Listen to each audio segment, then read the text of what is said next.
All right. Good evening, Broncos country. Welcome into another episode of Building the Broncos. I am your host, Carl Dumler, and joining me as always, Mr. Nick Kendell. Nick, good to see your face, buddy. Good to see you too. Yeah, this is the first time I think we've ever been late, and folks, it's my fault. It's 7:02 here in Central Time, 6:02 obviously in Mountain Time for most of you listeners, and just packing up the apartment, taking stuff down to the car. We're supposed to get the U-Haul on Sunday, so just trying to get everything going, and I'm a little stressed. Wife said, "Nick, you're not allowed to be stressed. Typically, you're the happy-go-lucky one. I'm the only one who can be stressed." So I'm a little stressed, but here to talk some football, here to take us away from that for a little bit, and thank God. Yeah, that's always a nice thing. This is just as much. I know I've seen some of our listeners talk about that. If this is that one nice break for the week, it's the same for us. Just to really talk about a topic that we love, and just to get talk for an hour. Love it. Yeah. So we will be. We'll be here for you guys this whole hour, and very excited for what we got going. So we're going to talk about an article that I wrote. Thankfully, got it in while I was in a hospital parking lot, of all places. But hey, got it in there. So, but before we get to that, I want to make sure you guys can follow us on Twitter. You can find me at Carl Dumler MHH and Nick at Nick Kendell MHH. And you can follow the podcast Twitter account at BTB Football Pod. And make sure you subscribe to our show wherever you listen to podcasts and leave us a rating. Also, don't miss out on all of our great off-season content at milehighhuddle.com of Sports Illustrated. And know that our podcast is powered by Overtime Media. Well, Nick, I thought I'd get to a couple things here real quick before we get to my article. One, it looks like instead of 90-man rosters, it's going to be 80-man rosters to start the season. And what do you think? That's good, bad, anything in between? I mean, it's unfortunate because there's going to be guys who don't even get that smaller, even though it's not a big one, that smaller paycheck. And that also means some guys aren't even going to get the chance. So you never know. I mean, obviously, maybe one out of 50 of those guys end up making the 53. But still, you want to see those guys get a chance. It's good for the competition. It's good for the league. But that's everybody. There's a lot of people having to make sacrifices right now. Things are not normal, so I guess it's just the way it is. Yeah, it is. I always think one of I guess it would have been the 2011 off season where Chris Harris Jr. was one of the lowest paid undrafted rookies that the Broncos had. So my guess is if that year they had to go down to 80, Chris Harris Jr. might have been on that list of guys that didn't make it. I mean, I don't know. It's hard to tell. Yeah. But those are the kind of guys that you're talking about. And the Broncos have always done pretty well about finding some diamonds in the rough and getting them to be pretty successful in the NFL. And so if anybody, it does kind of hurt the Broncos losing out on some of those guys that they have an eye for that lower end talent. Yeah, I mean, that's a good call. And again, I feel bad because a lot of those guys, especially at the bottom of the roster in training camp, those guys are trying to make it in the league. Some of them have bounced around multiple teams, multiple camps, and some guys aren't even going to get that chance now. So that's unfortunate, but unfortunately, that's just the way it goes sometimes. So let's go to the comment section here real quick, just to say hello to some people. Terry Randall's here, Kenneth Booker. Obviously, we got Kevin Peterson, Stephen Baumgartner, Talon Vamp. So a lot of familiar faces here. Buwana Beast. Name, I don't know, maybe I haven't seen this one before. Hello, Facebook. Jeremy Robert Watson. Hello to you. Definitely seen this one. Jerry Holen. Good to see you, Jerry. And this is the attitude we love. MMK20. Let's go. I actually love that Cortland Sutton banner you have there. So yeah, we're getting things going and actually getting things going here. Terry Randall from north of the border there. Beautiful country, God's country, some might say, especially in the Canadian Rockies. Oh my God, nowhere like it. Hashtag Nick's Beer Fund. I need it today. Today's been long. So, and other people have way more hard crap going on. So, but I appreciate it. And I did like this. James Campbell coming in. Carl, Nick, did you see my latest tweet about the coaching experience? Couldn't believe the pitiful ranking given to the coaching staff. That annoyed me the most. We're going to talk about that. They definitely, Broncos coaching staff went from a very high ranking last year to very low ranking this year. And I don't know. It's just kind of crazy to think about the coaching staff this year compared to last year. There's not much difference. And maybe if there is a difference, it might be an improvement. So I mean, last year Mike Munchak still had like the Christmas present glow to him. So now he's been there for a bit. Oh, the Mike Munchak, woo! Which, I mean, yay! But last year it was still for the NFL, brand new. Everybody's talking about it. If anything, that should be better this year for the Broncos. But as far as the perspective goes, national perspective, I could see why that would lose some luster. Yeah. And then the other thing real quick that I wanted to get to is the Broncos did have their first draft pick signed. OJ Moutier signed for you. Got ourselves the Iowa boy getting the ink to paper first. So we're excited about that. And really, I mean, I've had some people ask me, why haven't the Broncos gotten any of their draft picks signed? And I said, well, one, they haven't had them in the building. It's kind of hard to put pen to paper when they haven't been around. A lot of times those deals get done at those rookie mini camps and the times that and so now they're actually getting there. I expect over the next couple of days, you're going to see all of them signed. Maybe Jerry Jeudy holds out a little bit. KJ Hamler. Those are usually it's the first or second round guys who fight a little bit more over some of that signing bonus and guaranteed money. The only thing that they can really argue in the contract part of it. But for the most part, usually those get signed pretty quick as well. I really don't expect there to be any holdouts. I mean, they've eliminated most of that by how they've set it up. So no worries there. Broncos will get the guys in the building. And it's exciting that this is the week they finally all get back to Denver and finally get these guys going. Football's back. Yeah, I mean, I know that I think the NFLPA came out and said they had 95 players test positive, which is unfortunate, but we saw the NBA bubble recently with 0. So there are ways to do it. Maybe the NFL will have to pivot in terms of what they are planning on doing. But, I mean, keeping those guys safe and getting some semblance of normalcy would be fantastic. I mean, and that goes beyond sports, obviously. But, I mean, there are bigger things in sports. But, man, a lot of people could really go for something like that right now.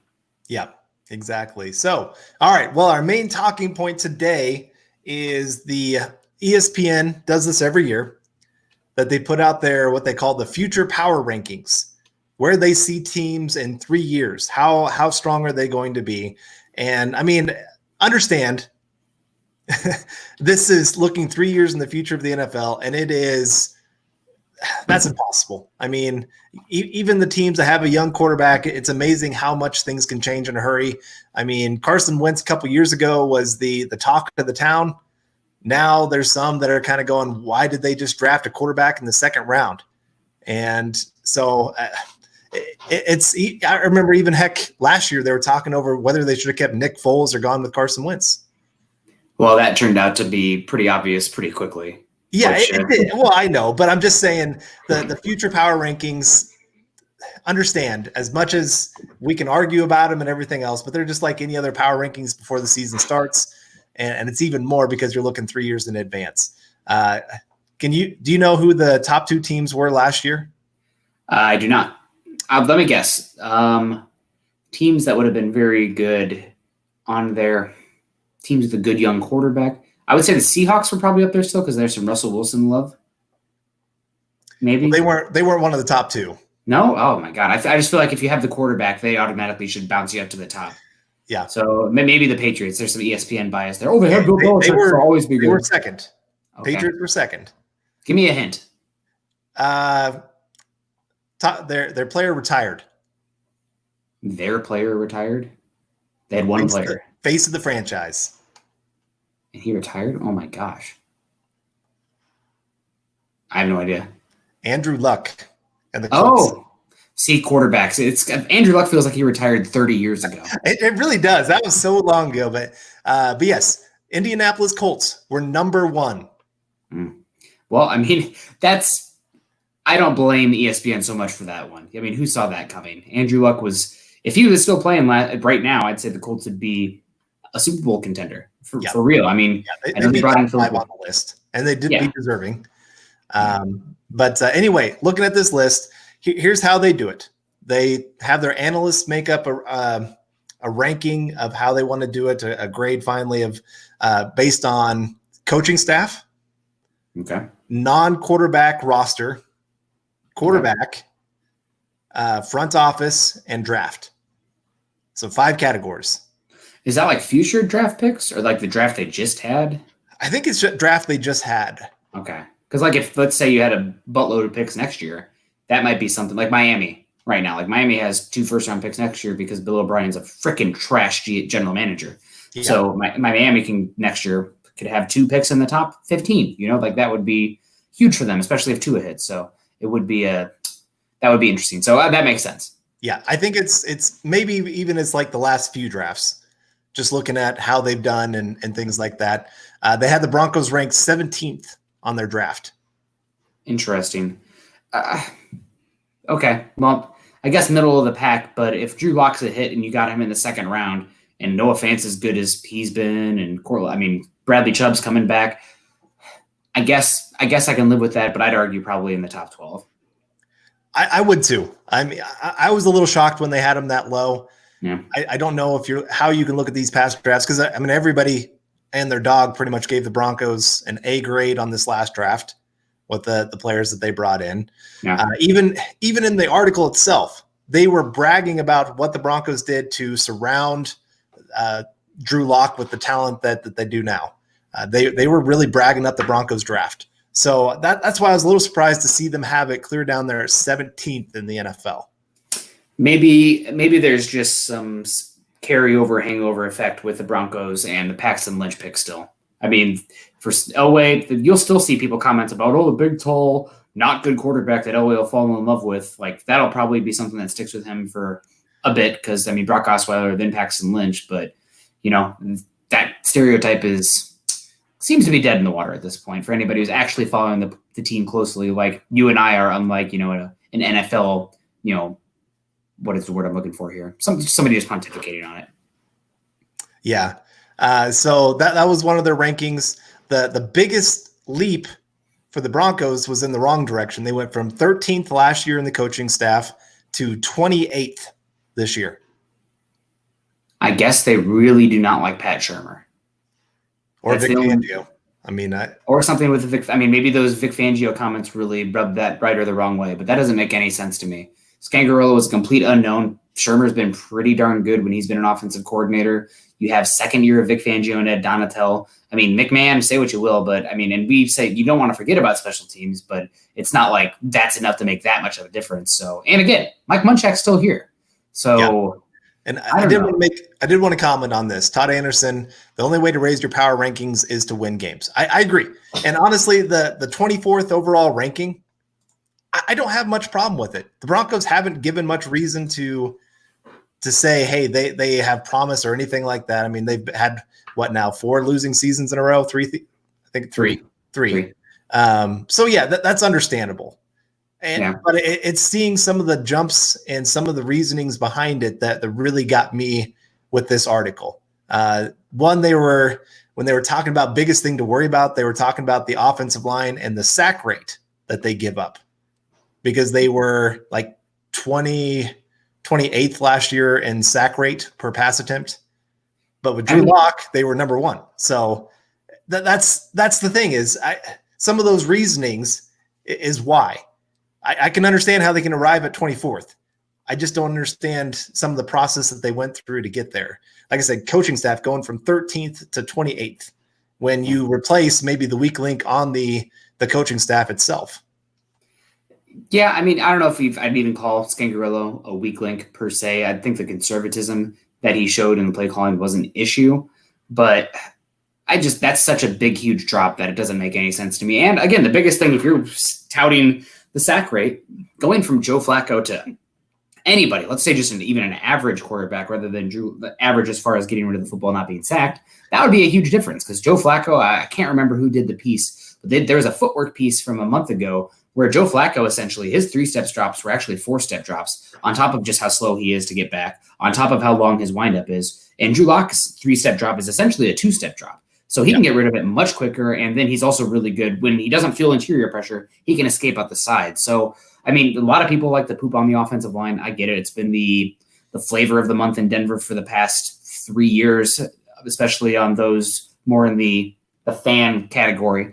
But Yeah, I just think that quarterbacks obviously make a huge difference in the offensive line and the sack rate. And I don't know how you could tout that as the big reason the offensive line is so bad when we saw last year how much of a difference it was moving on from Flacco, probably the worst quarterback in the league from that perspective, to Drew Lock, whose small sample size was good, but like that, I think there's enough there to say he's going to be at least average in that regard. Right. And, I would also add Pat Shurmur's offense itself. It is meant to be a little bit more of a quick hitting system. Yeah. And I know last year he did a little bit more downfield because of the quarterback he had. And I'm sure he'll still do some downfield stuff with Drew Lock. But still, there's going to be opportunities to do a lot of the quick hitting stuff that will get the ball out of Drew Lock's hands, not on top of his athleticism to escape pressure, to be able to throw off that back foot when he absolutely needs to. Again, there's just some of the arguments that were made that made me just sit there and go, what in the world are they doing? And the article itself actually did say Field Yates was one of the analysts that they used. And he said, if Drew Lock goes, this team, the sky is the limit. I mean, he said next year they're going to fly up these rankings. And that's just the difference in quarterback. I know they only weighted the quarterback 20%, but no, it's more than that. It really is. It's 25. Yeah. I'd say it's a quarter. I mean, it really is. And your whole team looks better when the quarterback's better. It's just the way it goes. I mean, I look at Peyton Manning. I mean, he's always the great example of quarterback making the team around him better. When he looked good, the team looked good. When he was gone, the team looked bad. And so it wasn't the talent really changed around him. It was just the level of play at the quarterback position. So I did want to get to a couple of these super chats because James has been coming in. Thanks, James. You've been huge for the show. Appreciated. Slightly OT, but what did you make? Off topic. I was getting there. Brains kicking in. I thought it was offensive tackle for a second too. I'm like, that doesn't make any sense. No. I didn't want to say that out loud because then it'd be like, oh my gosh, what did he do? But what did you make of Bosby's comments about a lack of preseason defensive continuity? Do you feel off continuity more important or offensive? Yeah, offensive continuity more important. I would say it's more. I mean, it's much more timing based. That being said, the Broncos defense is much more intricate and intelligence and communication based than your average defense. So luckily, thank God, this isn't Vic Fangio's first year coming in. Otherwise, we could be having a conversation of concerns there. It's year 2. I know there's been some change, but you have a lot of the same faces back. So offensive continuity, as well as a new offensive scheme coming in, I definitely think that's more concerning. Right. Well, and this is why they always say at training camp, defense is always ahead of the offense from the get-go. Yep. And then as the offseason keeps continuing on, the offense starts catching up.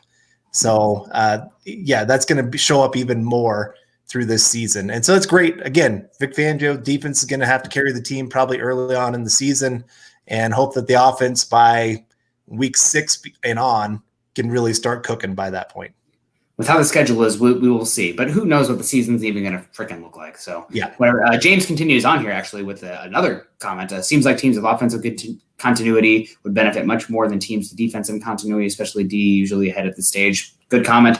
That's another reason. I mean, as painful and terrible as it sounds, the Chiefs are that much better this season because of the continuity that they're going to have. So, sucks. But, I mean, the Chiefs could win 14 games this year. I don't think that's – Patrick Mahomes goes down, then we're talking about an 8-win team. But still, I think that's a big thing. Yeah, Carl's first day with his new tongue. You are right. Got some tongue twisters going here. Sorry about that, guys.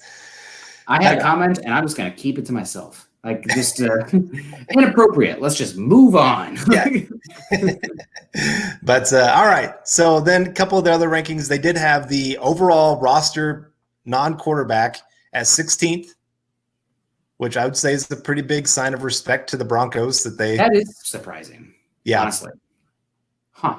Like they're already saying Drew Lock's the middle of the pack quarterback. And like with how little sample size we've had, that's saying something. Well, Drew Lock, they had ranked, I think, 24th. Quarterback was ranked 24th. Non-quarterback roster was 16th. Okay. That makes sense. Okay, I can see that. I think that the Broncos are very young, and a lot of these guys could take that next step, so that could be moving up. I thought you said Drew quarterback was 16th. I'm like, oh, sorry. Oh, snap. No, That's serious.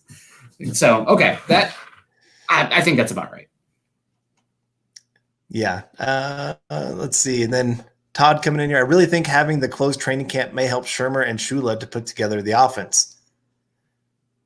I don't know. Yeah, it's hard to tell because maybe they'll be able to be a little bit more coaching wise, just knowing, hey, we don't have to worry about getting ready for games. It's just straight up coaching with these guys, getting the offensive system put into place. So maybe it is a little bit more of that side of things, but you still like to have at least a little bit of true action to get the firing going, getting a quarterback used to people flying at him, just to get real time in. Because I mean, I've been to training camp about 4 times now, and while the speed of training camp is still fast, it's nothing compared to actual game time. When you can really get hit, when guys are really trying to separate ball from man, that's when you really see things take off in the NFL. So I still think there's going to be a little bit of just at the beginning of the year for all teams really on offense, just a lot of miscommunications, mistimings, and some real opportunities for some big turnovers early on. Yeah, I think the thing I'm most bummed about is the joint practices aren't going to happen. Those are always, I thought, some of the more beneficial times that you have in the preseason action. I mean, the preseason games themselves, man, but those joint practices, I feel like they always got a lot out of them. I also know the players are always super jazzed about those because they get so tired of going up against their teammates constantly. So not having those is a bummer. But again, what can you do? There are a lot of sacrifices going on right now. One thing you don't need to sacrifice, guys, is you can still subscribe and like and share our show today. That would mean a heck of a lot to us if you like what we're doing here. There's also the Dove Valley Deep Divers. There's Mile High Insiders, and, of course, the Huddle Up Podcast. This show, though, the best show. Building the Broncos. You guys like the hat. It's on our hats. Carl, I can see that your daughter returned the hat, so that's great. Yep. If you guys like the hats, though, go to huddleuppod.com and get your swag on. So back to business here, Carl. Yeah. Well, I just wanted to point out also this show, you get plenty of the great cups that we have each week. We got a different cup, it seems like. And, of course, the beard really coming in nice. You don't get this on any other show. No other person in our group can grow something like this. So, as Glenn Hauser points out, if healthy and with the experienced coaching, this team should be amazing. # Carl's Beard Balm Fund. # Nick's Beer Fund. Can you do the the curls? Carl, next show, if it's not I maybe okay, I really want to see that. I know. I got to get I have to get the mustache wax though. Yes. I got to find it. It's not readily available in Western Kansas.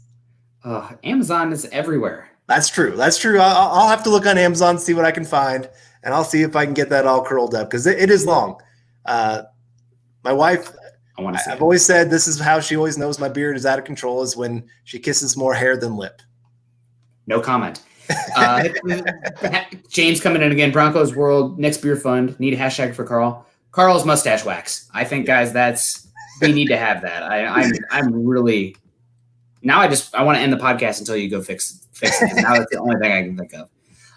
But back to the topic at hand. I guess I don't have a real issue with it. And I do like that Yates had the comments about Drew Lock because that's what it comes down to. I mean, we've said it here before. I was talking about our Building the Broncos podcast from way back in 2017 when we covered the AFC West.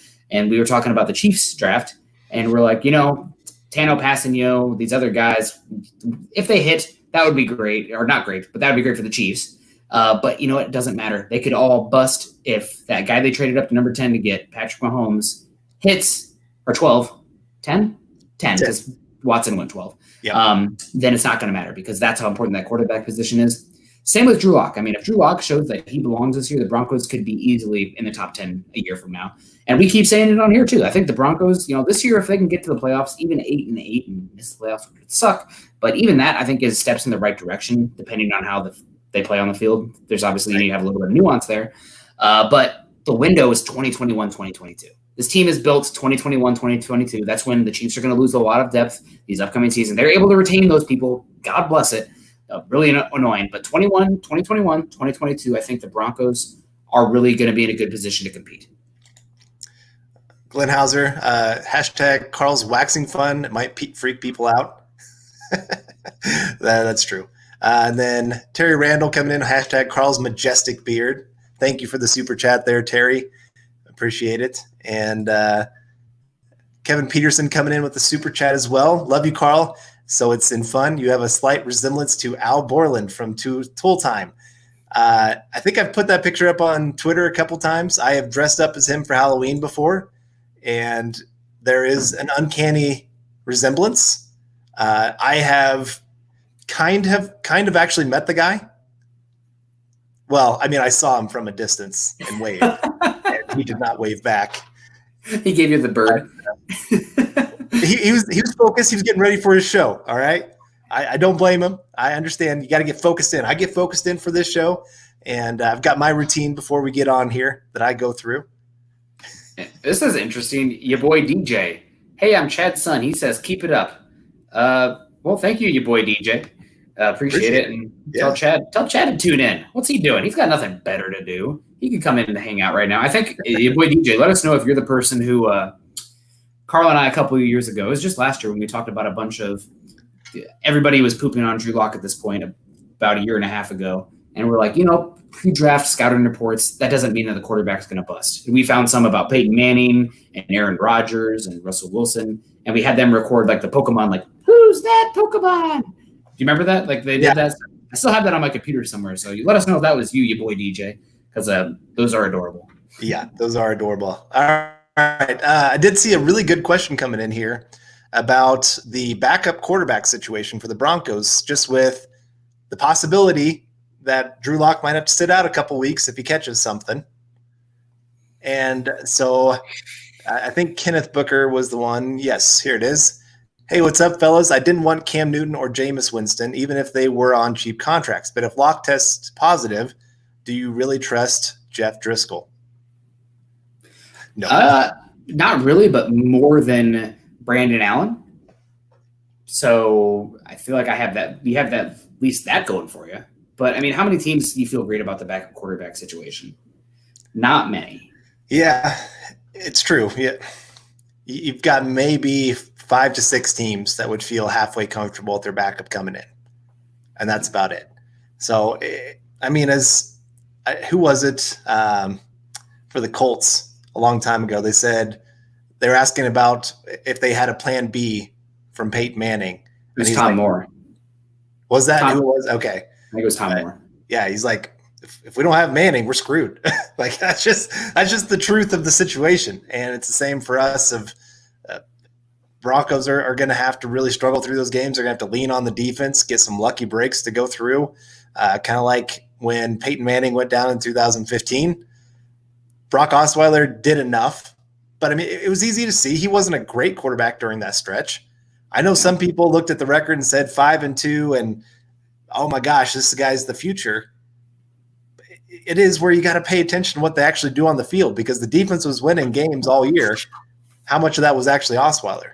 And so, and I know a lot of people point to the 4-1 record with Drew Lock last year to show that he's going to be successful. And he had some moments that were great, and then he had some moments that were terrible during that 4-1 stretch. They got some lucky breaks at different times, and other times he made some great plays. So yeah. If Lock goes down, I think the biggest thing, Kevin Peterson, you could have stopped it here with your first point. I'm as anti-running back as it gets. But if you have Driscoll in there because Lock is quarantined or whatever, then you're going to rely on that run game probably, and you're going to rely on the defense. And hopefully, I know the Broncos have a very tough schedule. Hopefully you aren't outgunned when that happens. But, I mean, it's not just going to be the Broncos that are going to have that issue this year. It's going to be multiple teams. So, yeah. I mean, it is. We'll see what happens. I can't predict the future. That's like, right. Who knows? Hey, we're talking about future power rankings here, buddy. True. That's true. So I can't predict it, but I will criticize the heck out of anybody who does. Yes, exactly. So this year they did have not the Super Bowl champions as the number 1 ranked team. The Ravens? The Ravens. Interesting. Is that because of the coaching? Like just the more stability in the coaching? I think it's a little bit of everything, because they really like the front office and the drafting. Yeah. DaCosta is incredible. I mean, Ozzie Newsome to DaCosta. Right. Coaching is up there. Overall roster is up there. Quarterback's up there. I think with the Chiefs, I can't remember what brought them down, but I think it is a little bit of overall roster. I mean, they have – it's one of those, they have a bunch of superstar – or they have about 5 superstars and then a bunch of average players, you could say. And there's no mid-level exception or whatever the heck the Heat were able to do to surround the big three with a bunch of those guys. I'm not a basketball person, guys. I'm just BSing with you. So, I mean, I'd still put the Chiefs number 1, unfortunately, because I think Patrick Mahomes is that good.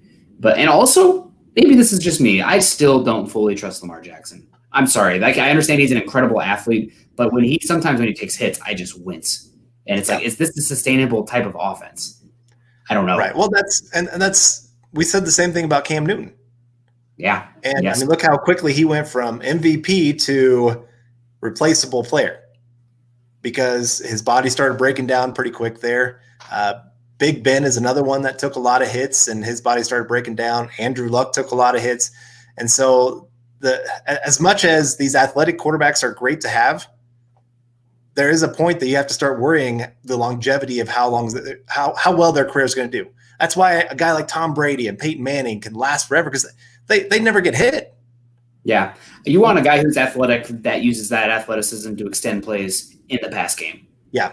What Patrick Mahomes does, what Russell Wilson does. And they can pick it up from time to time, but then you just see him scoot out of bounds. Yep. So Andy Rock, I have no idea. It was a Christmas gift, but it's very good for concealing whatever's inside of it and enjoying the cold deliciousness. So, well, you know what? Some of us have the metal can. All right. And then David Kilgore wanted to say hello and hope you guys stay safe. # Kansas Broncos fan. Woohoo! Love that. Us Kansas boys, we got to stick together. Being out here in Chiefs Kingdom, I guess is what they call themselves. Yeah. And they've been talking up a storm.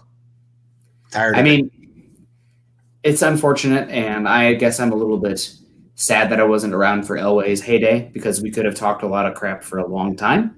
But, the Chiefs, this might be a interesting decade. When you have a quarterback this good, typically you can say that they're going to win half the division titles in that decade. Granted, if Locke ends up being a dude, then who knows? But, it's going to be tough. It's going to be tough. Every single year, you can pencil the Chiefs in probably for 8 wins. Just at least a 4. Yeah. A 4. Yeah, you're right. Because that's how the Colts were with Peyton Manning, Tom Brady with the Patriots. Easily about 10 wins, really, you could pencil it in for them. Yeah, here's a good exercise. You just put Mahomes on the Bengals. What did they do last year? Probably 8 wins. Probably. Yeah. Woof. Unfortunate. So anyway, enough Patrick Mahomes. It's just too yeah, we don't need to talk about him. Just make us all sad. But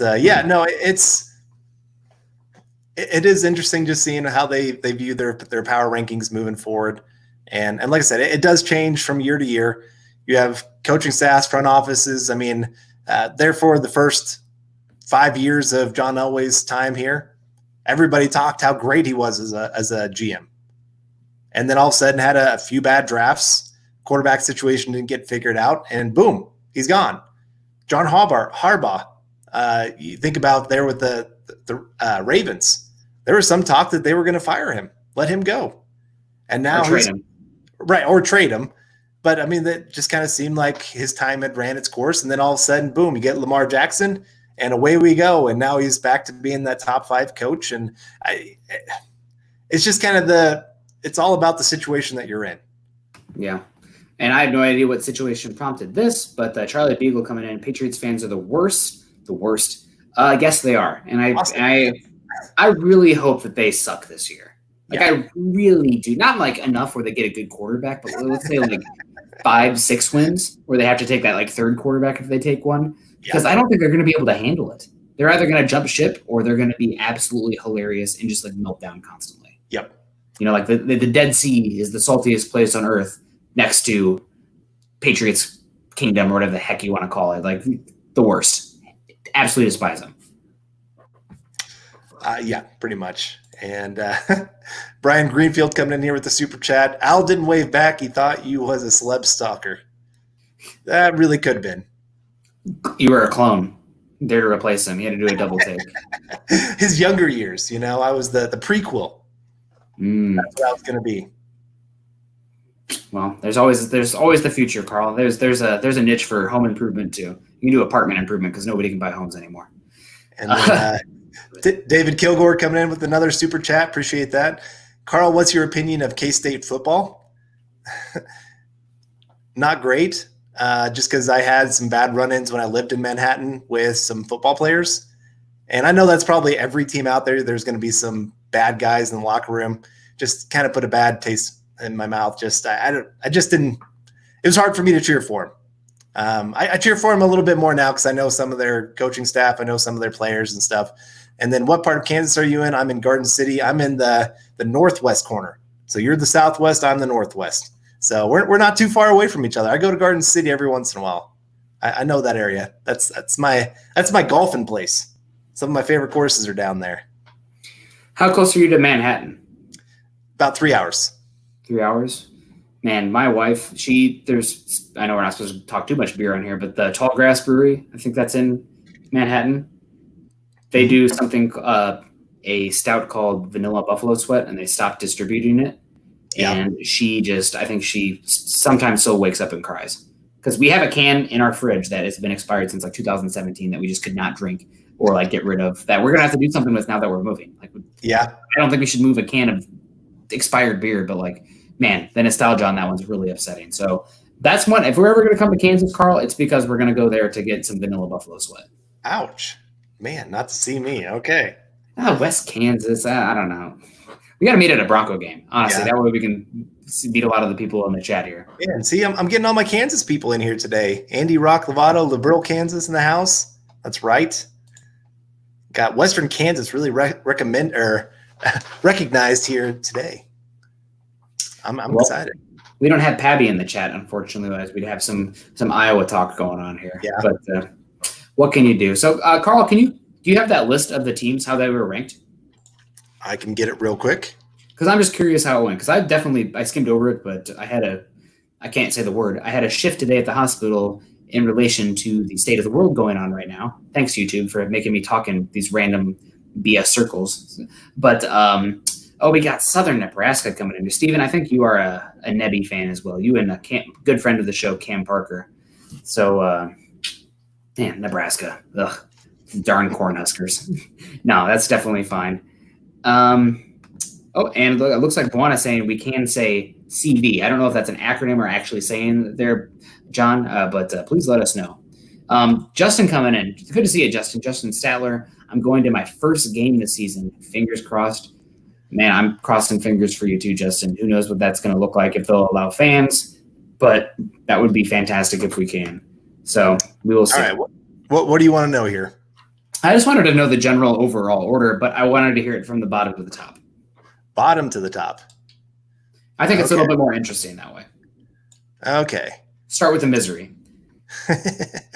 So the bottom team is the Minshew Mustaches, Jacksonville. Yeah, I mean, and then not good. 31 is Chicago Bears. Okay, that makes God. I live in Bears country, and it's just too freaking sad and funny because, like, you traded up from 3 to 2 to take a quarterback, Mitchell Trubisky, in the draft that had Patrick Mahomes and Deshaun Watson. Carl, we couldn't have a show because every single show I'd just be cussing. I would just be so mad. We could just do a live crying episode of Nick. You just cry for an hour. God. People would tune in. Kenneth Booker coming in here. Is Iowa the college that waves to the Children's Hospital? Yes, it is. After the first quarter, all the fans and the players do that. All right. 30 is Carolina. Okay. 29 is the New York Giants. Haha.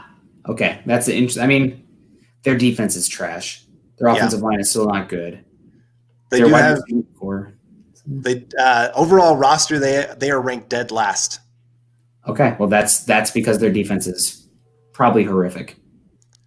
I do like Darius Slayton, Evan Ingram's there, Saquon Barkley. That's why you don't draft a running back number 2 overall, folks. Mm-hmm. Okay, that makes sense. Then we have the New York Jets at 28. Where's their coaching staff ranked? Coaching staff 32nd. Okay, Last. Adam Gase. There you go. This list just got so validated. And before this, I was questioning it. Adam Gase being dead last. Okay, ESPN, you're doing something right.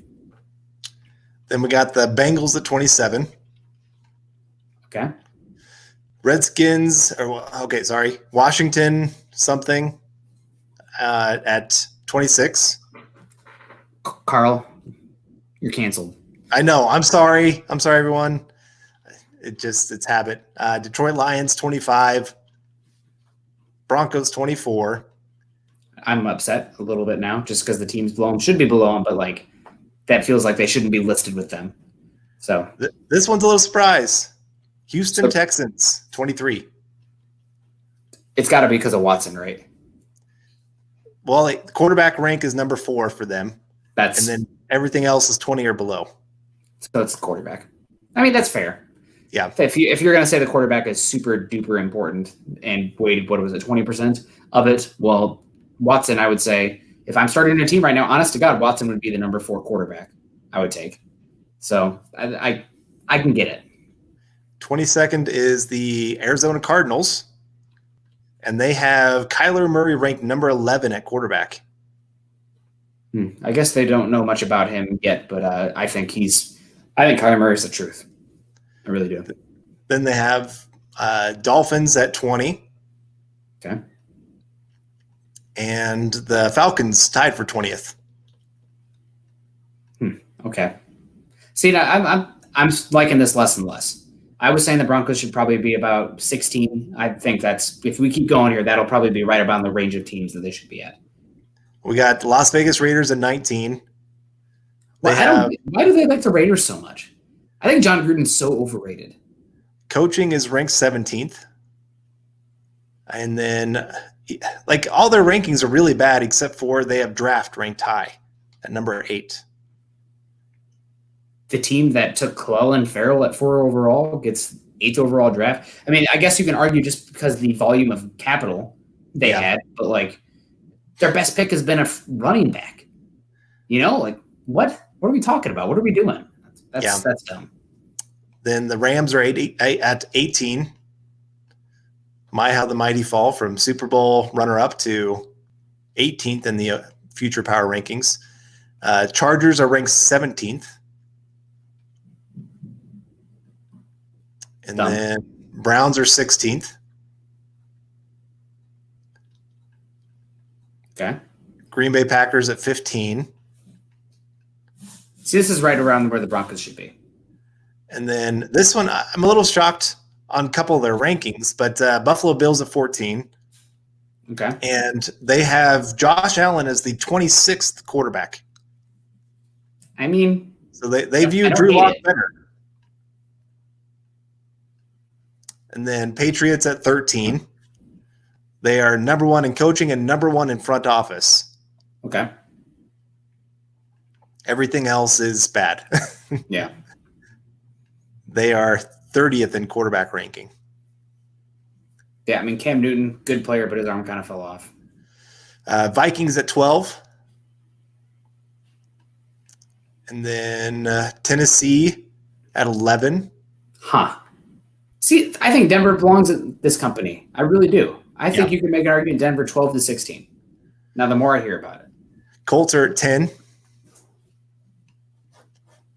The Tampa Bay Buccaneers are number 9. The Seahawks are at 8. Okay. Let's see. Then the Steelers are 7.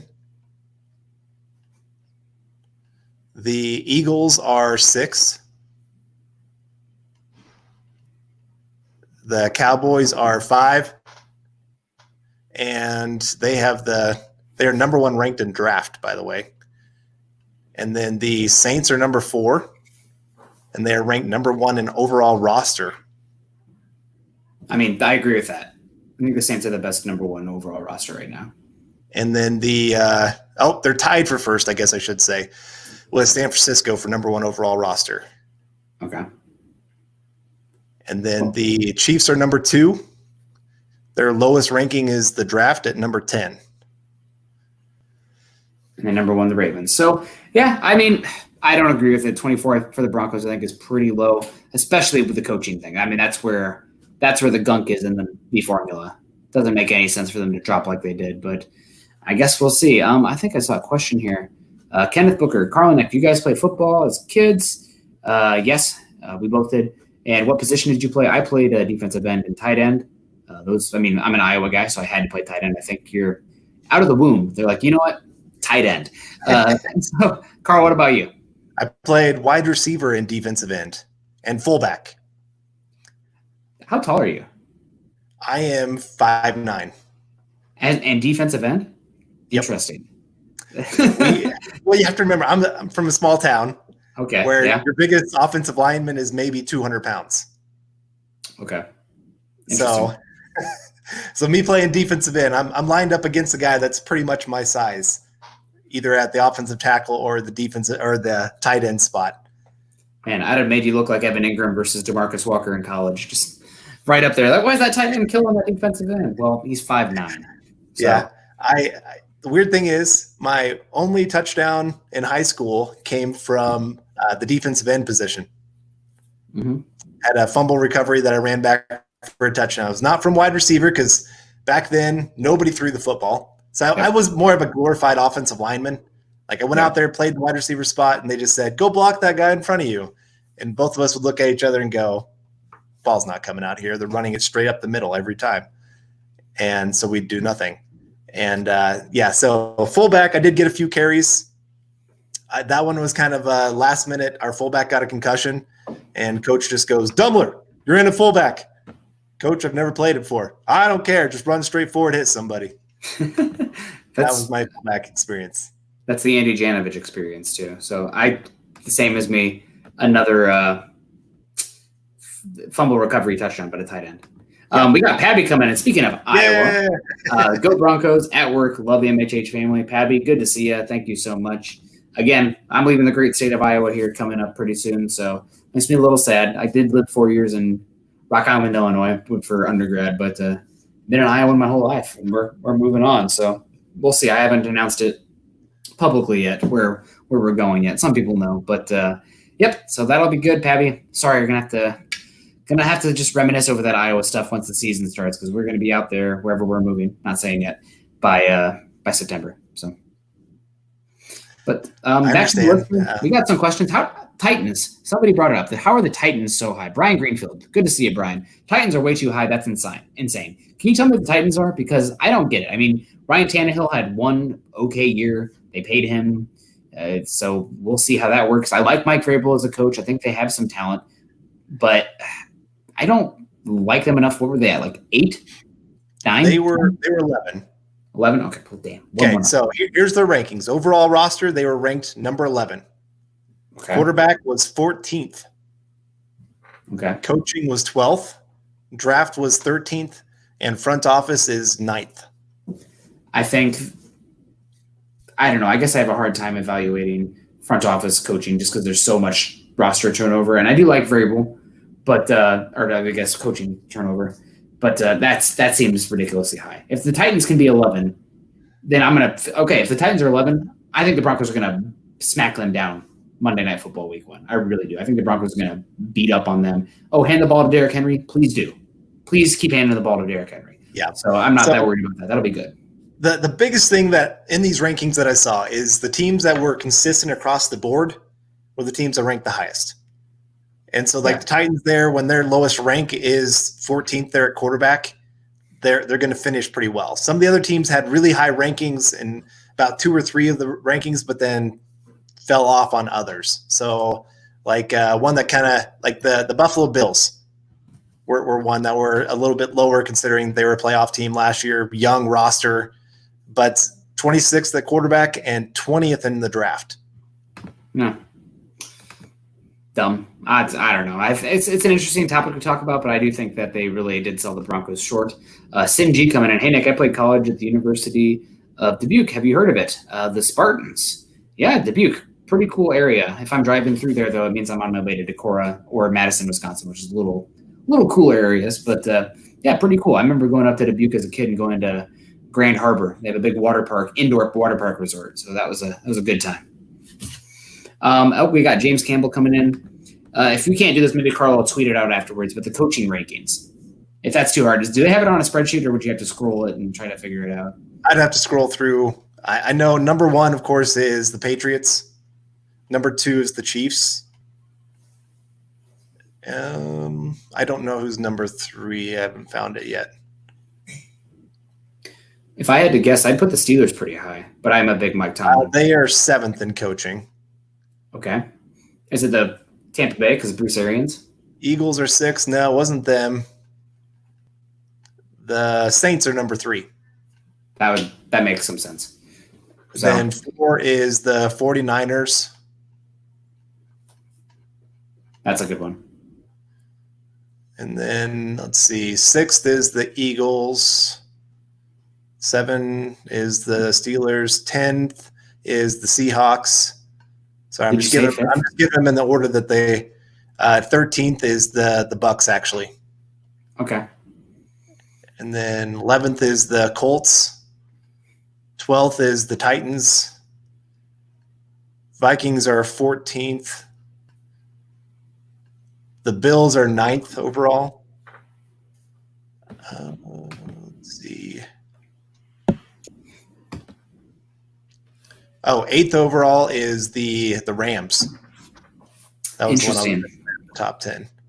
So, yeah, I mean, we'll see how it is. I think the Broncos coaching staff definitely deserved a little bit more praise than they did. But I know that defensive coaches are not in vogue right now. You want that offensive, innovative mind. And especially because if you have a good offensive, innovative mind, it's not the head coach. Guess what's happening? They're going to be a head coach somewhere else pretty soon. So that can be an issue. Granted, if the Broncos, for some reason, got a young offensive, innovative mind, they could kind of make him the head coach in waiting just because of Vic Fangio's age. But, it is what it is. It doesn't make any sense to me why they'd be that low. And I think we'll see that this year. I think that having the old school Vic Fangio, the structure there, the demand that he requires in the classroom, so to speak, I think that's all going to be really good for the Broncos. And I think the more new age coaches, I think they're going to have a harder time this year. You're right. Just you can't mix in quite as many complicated things that you want that you could have been working on. I mean, just the demands in the Zoom meetings and whatnot. Yeah. It's like, one of the guys, we're going to figure it out and run through it on the practice field. Not being much more efficient, the demands, the structure, everything like that in the Zoom meeting. And I know that's maybe even seems a little bit counterintuitive because you think the young guy would have a heads up in regards to implementing something like that. But I mean, the Broncos have guys that they can set that up. It's not as big of a deal. But as far as the mental demands go, I think that the old heads would actually have an advantage there. Right. No, you're right. And I mean, the coaching staffs that have been there for a while, not just the new guys put in, they're going to have some rapport with their players. They're going to have a lot more easy time implementing the players are going to be used to what they do in practice. Mm-hmm. Where new practices coming in. I don't know. I'm interested to see how this goes. I mean, Hard Knocks is coming back here in like 2 weeks. So it'll be interesting. Weird. Yeah, it'll be weird to see how much that changes. I saw today Bradley Chubb did a video showing everything that the Broncos are going to do to protect players. And it's a lot. Which is good. Has to be. Yeah, it has to be. I mean, that's a good thing. But like even in like meetings, they can't sit next to each other. So some of that camaraderie is going to be gone. Some of that chemistry that you build. They have now 2 locker rooms because they couldn't get everybody in and have them spaced out enough. So there's just some things that are missing that have been there in years past. Yeah. Yeah, no, it'll be a weird season. And I'm hoping that we have football season at all. I've heard that they are talking about if things do ramp up, that you could see it where you only have an 8-game season and you have a on again, off again, like a bye week every other week, which would be unfortunate because I want as much Bronco football as possible. But I guess the one thing that would be nice is I could expose myself to a lot more teams. Like I could watch, like I never get to watch the NFC West, because they're always on during the Broncos. And I'd love to watch Kyler Murray, Russell Wilson, the San Francisco offense, but just never can. Right. So unless we're going to play them and it's doing some work leading up to it. So I guess, I will make the best of it, even if it's unfortunate we do have a skimmed down season. Kevin Peterson coming in here with the super chat again. Never put stock into PFF. We know this. All will flip after week 3, but it is fun to laugh at these analysts. Yeah. I got into actually a debate the other day between who's better, Fred Warner or Leonard. Darius Leonard. Yeah. And the PFF people were after me going, Leonard is so much better than Fred Warner. And I said, I don't think it's as big of a difference as you guys are making it to be. And they're like, oh, no, the numbers say he is so much better. Leonard's so good in the run game, and he's a run funneler. He's kind of like a spider, like the long length. Yeah. But Fred Warner in the slot and in coverage might be a better player. So, and they pointed towards numbers of showing that even in coverage, Leonard was better. I commented, I said the defenses are different of what they asked him to do. 49ers played a ton of quarters defense where it was Fred Warner manning the entire middle of the defense. That middle area, that 7 to about 15 yards, that was all Fred Warner. And asking him to one-on-one cover some of these guys that he was asked to do, there's not many players that can be trusted to handle that and do well. Also, Fred Warner gets to play the Cardinals twice a year, which is good offense, horrible defense, the Rams and the Seahawks. And then you're talking about the horrific, let's just call it out as it is, the horrific AFC South, which the Texans have been meh. The Colts have not been very good, honestly. Or I guess not the Colts, but the Titans, average, and then the Jags. Right. So nobody in the AFC South does anything for me. I'm sorry, guys. I think that division is trash this year. Yeah, no, I'm with you. And so they kept kind of pointing to Fred Warner has more talent around him. I said, well, he plays in a tougher division too. So are we going to really put all these extra little stipulations to prove why one player is better than the other? But they were big on PFF grades. And I said, well, I like a lot of what PFF actually produces. They have some good raw data that they put out there. It's a tool. Yeah. Take it as just use batting average to judge a baseball player. Right. It's one of the many things. So, all right, guys. Well, guess what I got to do? I got to go pack. Also got to go take care of the puppy. So that's going to do it today for us, guys. You can find Carl on Twitter at Carl Dumler, MHH, and myself at Kendell, MHH. Make sure you go to Mile High Huddle. Check out Carl's piece. Just came out today. And also Mile High Huddle is an affiliate of Sports Illustrated. Go to iTunes and leave us a 5-star rating and a comment. Like, subscribe, share, YouTube. Leave us a reaction, a like on Facebook, as your support can help us continue to bring you our Denver Bronco deep dives.